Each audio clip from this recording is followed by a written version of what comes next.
नमस्कार मित्रों, अष्टावक्र महागीता के प्रथम प्रकरण से 11वां श्लोक लेकर हम फिर से उपस्थित हैं। मुक्ताभिमानी मुक्ता ही बद्धो बद्धाभिमानी अपि किं वदन्ति इह सत्य इयं या मति सा गति भवेत्।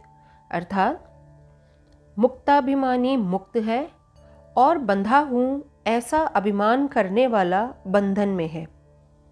संसार में यह बात जो कही जाती है कि जैसी मति वैसी गति, वह अक्षरशः सही है।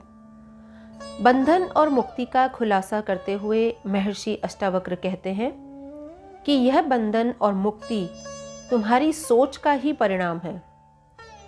तुम जैसा सोचोगे, जैसा मानोगे, वैसे ही हो जाओगे।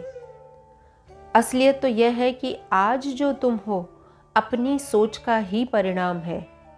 इसलिए जो स्वयं को मुक्त मानता या जानता है वह मुक्त है, और जो स्वयं को बंधा हुआ मानता है वह बंधन में है।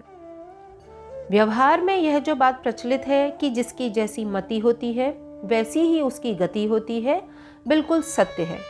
सिद्धांत भी है यह और व्यवहार भी।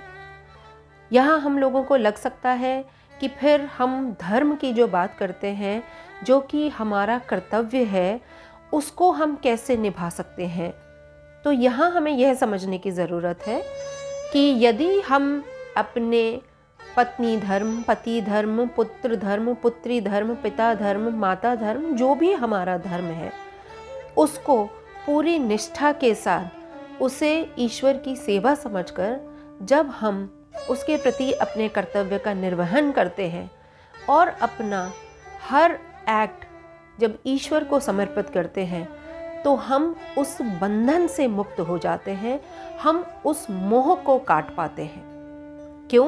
कि हम ये मानते हैं कि जिस भी स्वरूप में हम जिसके भी प्रति अपने धर्म का पालन कर रहे हैं वह ईश्वर रूप ही है, और हम उस ईश्वर की इस रूप में सेवा कर रहे हैं। तो यहाँ जब हम इस भाव के साथ अपने सभी रिश्तों को, अपने सभी कर्तव्य कर्म को, सभी सांसारिक कर्तव्यों का निर्वहन करते हैं, तो हम उस बंधन से धीरे धीरे मुक्त होते चले जाते हैं।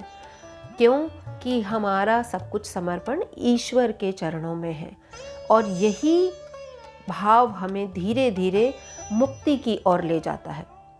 तो इसीलिए ये कहा गया है कि जैसी मति वैसी गति, जैसा मन जैसा स्वभाव वैसा ही हमारा व्यवहार होता है। आज हमें यह समझने की ज़रूरत है कि कैसे हम धीरे धीरे इस बंधन से मुक्ति की ओर बढ़ सकते हैं। तो कोई भी बंधन बाहर नहीं है, हर बंधन सिर्फ और सिर्फ हमारी मति यानी हमारी बुद्धि, हमारे मन में है। तो आइए हम अपनी यात्रा शुरू करते हैं इस बंधन से मुक्ति की ओर। आज के लिए इतना ही। जल्दी ही फिर हाजिर होंगे। नमस्कार।